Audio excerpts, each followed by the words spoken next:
Tinig ng Bayan, boses ng masa para sa masa. Kung gusto mong marinig ang totoo, like, share at subscribe ka na! Magandang araw mga katinig ng bayan, at ngayong araw tatalakayin natin ang mainit na naging talumpati ni Pangulong Ferdinand Bongbong Marcos Jr. sa mismong parliament ng Australia. Ayon raw sa ilang ulat, hindi raw nagpatumpik-tumpik si PBBM sa pagtindig para sa soberanya ng Pilipinas, lalo na pagdating sa West Philippine Sea o South China Sea. Base raw sa report, sinabi ni PBBM sa harap ng mga leader ng Australia na hindi niya hahayaang may banyagang bansa na kumuha ng kahit isang pulgada ng teritoryo ng Pilipinas. Grabe raw ang palakpakan doon mga katinig ko, kasi isipin nyo, nasa foreign parliament siya, tapos diretso ang paninindigan. Dagdag pa umano ni Marcos Jr., ang partnership ng Pilipinas at Australia ay mas mahalaga ngayon. Lalo na't may mga banta raw mula sa China pagdating sa kapayapaan at rule of law sa rehiyon nga raw. Hindi lang basta politika ang binanggit ni PBBM. Binalikan din umano niya ang kasaysayan noong World War II. Naalala niyo ba yung mga labanan sa Bataan at Corregidor raw? Kasama ang mga sundalo ng Australia at Pilipinas noon laban sa mga Hapones. Para kay Marcos Jr., simbolo raw ito na matagal ng pagkasangga ang dalawang bansa pagdating sa laban para sa kalayaan at kapayapaan. Fast forward sa kasalukuyan, nagsagawa na raw ng joint sea at air patrols ang Pilipinas at Australia sa South China Sea. Ibig sabihin, hindi lang salita ang partnership, may aksyon na. At sa speech umano, binigyang-diin ang kooperasyon ng dalawang bansa ay para sa parehong national interest. So, hindi ito simpleng pakikipagkaibigan lang, kundi pakikipag-alyansa para sa seguridad ng rehiyon. Ngayon mga katinig ko, hindi rin daw nakaligtas si PBBM sa konting kontrobersya. Habang nagsasalita raw siya, may senador mula sa Greens Party sa Australia na naglabas ng placard na may nakasulat, "Stop Human Rights Abuses." Pero ayon sa report, agad raw itong tinawag na unparliamentary conduct na karamihan sa mga kasamahan niya at na-censure siya. Kumbaga, hindi raw ito nakasira sa flow ng speech kasi symbolic lang yung censure pero walang real consequence. Kung tutusin sa politika, normal na may ganitong mga klase ng protest. Pero interesting na mismong colleagues ng senador ang tumutol. Bukod sa speech, nagkaroon din raw ng ilang bagong kasunduan ng Pilipinas at Australia. Kasama dito ang maritime cooperation, cybersecurity, fair trade regulation. Ibig sabihin, hindi lang sa militar umiikot ang partnership, kundi pati sa ekonomiya at teknolohiya. Mga katinig ko, kung titignan natin, may mas malawak na konteksto raw ito.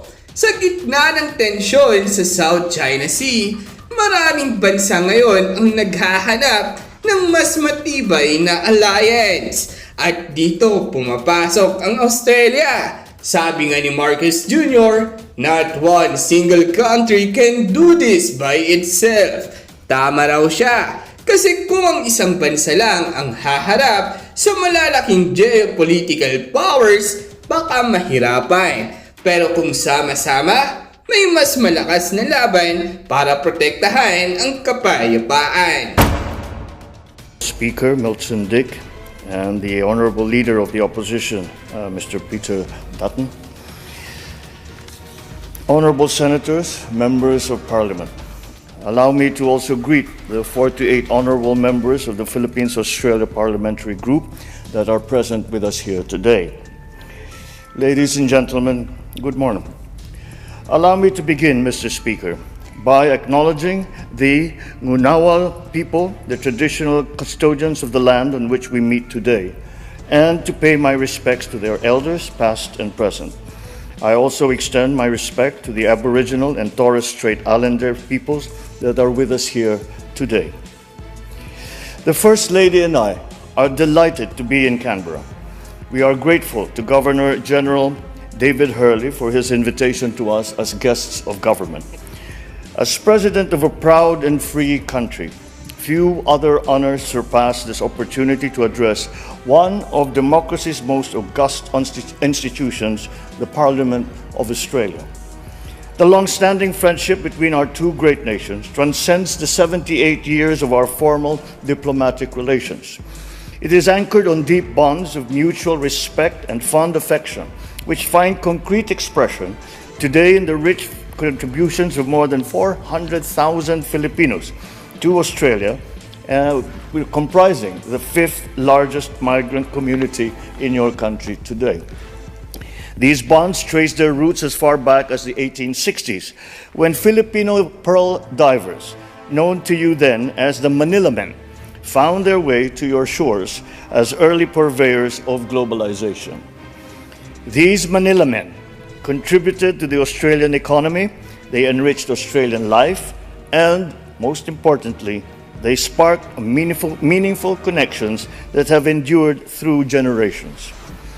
When our two nations faced common danger in 1942, Filipino soldiers fought valiantly in Bataan and Corregidor. They faced the impossible task of holding back the enemy's advance, and yet we did. These efforts helped keep Australia safe, and in return, a grateful Australian people provided temporary refuge for the wartime Filipino leadership. And at the most crucial moment, Australian airmen, sailors, and soldiers fought side by side with Filipinos as we, together with our allies, turned the tide of war. Just as Filipinos lost lives to keep Australians safe at the onset of war, so did Australians offer their lives to restore freedom in the Philippines at the dawn of peace. As allies, we engaged actively in shaping the free world's vision for the post-war order. We worked to ensure that the new peace would respect the rights of all nations. As founding members of the United Nations, we turned that vision into reality. From the very beginning, we knew that our interests were intertwined. The security of Australia is bound with the security of the Philippines. When my father accompanied Prime Minister Whitlam on a sentimental tour of Bataan and Corregidor in 1974, they reaffirmed that core principle. When I signed our strategic partnership with Prime Minister Albanese last September, we marked a milestone in our deliberate and steady effort to build opportunities for our peoples while contributing to regional peace. All of these further affirm what our two peoples have already forged through many centuries. I look back on our shared history to contextualize the role that our respective nations played and continue today to play at this watershed moment. Geopolitical polarities and strategic competitions threaten our hard-won peace, even as we remain beset by unresolved inequities and inequalities within and amongst nations. Powerful and transformative technologies can destabilize our political and social order. Climate change threatens our very existence. These tectonic shifts are acute. Kung mag-ilan nga raw ang tatanungin, magandang hakbang raw ito para ipakita na hindi lang tayo tahimik sa harap ng mga issue sa teritoryo. Siyempre, may mga kritiko pa rin na nagsasabing baka all talk, no action. Pero kung titingnan natin, may joint patrols na naganap at may mga kasunduan pang nilagdaan nga raw. Ang tanong, sapat na ba ito para harapin ang mga banta sa West Philippine Sea? O kailangan pa ng mas matinding aksyon at mas maraming kaalyado? So ayun mga katinig ko, isang makasaysayang speech raw ni Pangulong Marcos Jr. sa Australia. Mahigpit ang paninindigan, palakas ang mensahe, at may kasamang konkretong kasunduan. Kayo, anong masasabi ninyo? Tama ba na mag-focus tayo sa ganitong klaseng alliances? Lalo na't mainit ang usapan sa South China Sea. Comment down below. And transformative technologies can destabilize our political and social order. Climate change threatens our very existence. These tectonic shifts are acutely felt in the Indo-Pacific. It has become crucial for us now to envision the shape, the breadth, and the depth of our strategic partnership and how it must move forward as we weather the storms of global volatility. I see the way forward in building on the strong ties that have already been established between our citizens, between our economies, between our governments. Today, we add a further dimension to that relationship as we address concerns on our security and defense. We are called upon once again to join forces, together with our partners, in the face of threats to the rule of law, to stability, and to peace. For the Philippines, Australia plays a crucial role as one of only two partners with which the Philippines has a visiting forces agreement. In August of last year, I witnessed Exercise Alon, our bilateral amphibious activity involving 560 Filipino soldiers, 1,200 Australian servicemen, and 120 U.S. Marines. Last November, we welcomed the inaugural maritime cooperative activity between Armed Forces of the Philippines and the Australian Defence Force in the Philippines' exclusive economic zone. Let this just be the beginning. Your leaders have always taken the position that the destiny of Australia is irrevocably linked to the destiny of Asia. Over the years, you have held true to this tenet. You have become a valuable member of Asia and of the Indo-Pacific community. Our two countries have always understood that without the predictability and stability of our rules-based order, our region would not have emerged as a driver of the global economy as it is today. We have long known that our prosperity and development are anchored on the peace and stability of the Indo-Pacific. Today, that peace, that stability, and our continued success have come under threat.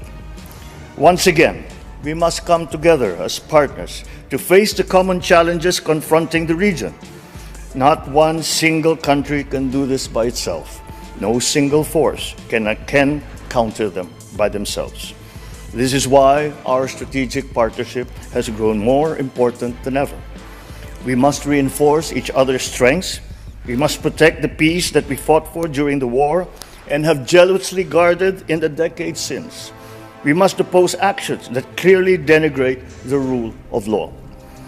As in 1942, the Philippines now finds itself on the front line against actions that undermine regional peace, erode regional stability, and threaten regional success. Then as now, we remain firm in defending our sovereignty, our sovereign rights, our jurisdiction. I shall never tire of repeating the declaration that I made from the first day that I took office. I will not allow any attempt by any foreign power to take even 1 square inch of our sovereign territory. The challenges that we face may be formidable, but equally formidable is our resolve. We will not yield. Then as now, the security and continued prosperity of the region of countries like Australia relies upon that effort. Just as we fought to build our rules-based international order, so are we now fighting to protect it. The protection of the South China Sea as a vital, critical global artery is crucial to the preservation of regional peace and, I dare say, of global peace. We have an abiding interest in keeping our seas free and open and in ensuring unimpeded passage and freedom of navigation. We must uphold, preserve, and defend the unified and universal character of the United Nations Convention on the Law of the Sea as the constitution of the oceans. We draw strength from the consistent and unequivocal support of Australia and the international community for the lawful exercise of our rights, which have been settled under international law. And so, on behalf of the Filipino people, I thank you, Australia, for standing with the Republic of the Philippines. Ladies and gentlemen, we demonstrate the depth and breadth of our security cooperation through regular exchanges between our armed forces and our coast guards, including in the areas of maritime security, counterterrorism, humanitarian assistance, and disaster relief. We collaborate to strengthen and seek new business links, to bolster our economic security, and to develop responses to economic coercion. We work together to promote and enhance the flow of environmentally sustainable investment and to explore cooperation on mineral resources development and climate and energy transition, amongst others. Indeed, we have made good progress since we signed our strategic partnership last year.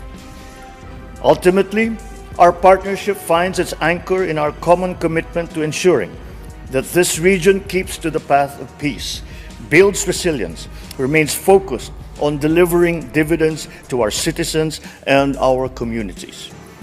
Beyond our bilateral horizon, we project the commitment in our continued adherence to ASEAN centrality, which we will have the opportunity to reaffirm at the special summit between ASEAN and Australia in Melbourne next week. Beyond the region, we project this commitment too in our partnership and active leadership on the international stage. We collaborate closely with Australia to strengthen international security and universal adherence to international humanitarian law. I salute Prime Minister Albanese's personal commitment to our vision of a world free of nuclear weapons. It is a commitment that is shared by all peoples of Southeast Asia, with those of Australia and the Pacific Island states. Through the treaties of Bangkok and Rarotonga, our two regions serve as pockets of freedom from these destructive weapons. Within the ambit of the ASEAN Regional Forum and the Nuclear Non-Proliferation Treaty, our two countries are champions of nuclear disarmament and advocates for nuclear risk reduction. In the context of emerging technologies such as autonomous weapon systems and of new frontiers such as outer space and cyberspace, there is much room for our two countries to work together.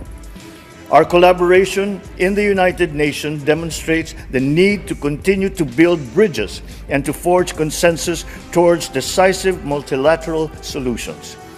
We cannot allow geopolitics to paralyze global governance. Now more than ever, we need multilateralism to work. This is particularly important given the scope of global cooperation needed to address our most pressing vulnerability, one that threatens the very survival of our peoples, one that threatens our very future. I speak, of course, of climate change. My country accepts its part in our collective responsibility. My administration is committed to accelerating our just, affordable, sustainable, and inclusive energy transition towards carbon neutrality. The Philippines has the potential to be a net carbon sink, absorbing more carbon dioxide than we emit. Yet, we are one of the most climate... Samantala, sari-saring komento nga rin ang lumalabas mula sa mga netizens patungkol sa isyung ito. Sabi pa nga nila, magaling mag-speech pag sa ibang bansa, pag dito sa Pilipinas, sa mga kalamidad, sakuna at korupsyon, wala masabi yan, guni-guni at palpak. Galing mismo sa bibig niya. Last na yan ha, di na kami uulit. Duterte pa rin. Duterte lang malakas. BBM mahina. Can you walk the talk? Muli, ang mga opinyong ito ay pawang galing sa mga netizens at hindi nangangahulugang opisyal na pananaw ng ating programa. Layunin nating ilahad ang kabuuan ng pulso ng bayan. At dyan nagtatapos ang usapan natin ngayon. Kung may gusto kang idagdag o reaksyon, i-comment mo lang sa baba. boses mo'y mahalaga. Huwag kalimutang i-like, share, at subscribe para sama-sama nating palakasin ang Tinig ng Bayan. Hanggang sa susunod, tandaan, ang may alam, may laban! Awesome!